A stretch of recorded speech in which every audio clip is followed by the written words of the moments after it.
ინვესტიციების გახორციელება ძალიან კარგი ნიშანია. ტურიზმის სფეროში არსებულ სახელმწიფო და კერძო სექტორს შორის ურთიერთთანამშრომლობის მემორანდუმი გაფორმდა.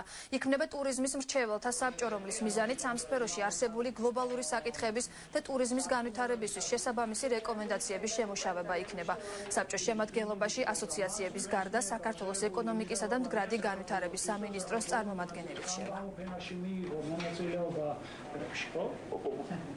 მიზანი აღნიშნული მრჩეველთა საბჭოს შექმნის არის დაახლოვება ინდუსტრიისა, კერძო სექტორისა და სახელმწიფო სექტორის იმისათვის, რომ ერთიანი მიზანი იქნეს მიღწეული გრძელვადიანი და ტურიზმის განვითარება იყოს დაგეგმილი, მიზანმიმართული და საბოლოო შედეგი იყოს ნათელი ყველასთვის. სამომავლოდ მოხდება, ესე ვთქვათ, ურთიერთგაზიარება იმ პრობლემატიკის თუ არა პრობლემატიკის, რაც ტურიზმის სფეროში დგას, დაიგეგმება სამომავლო განვითარების პერსპექტივა ტურიზმის მიმართულებაში, განხორციელდება ახალი რეგიონალური პროექტები.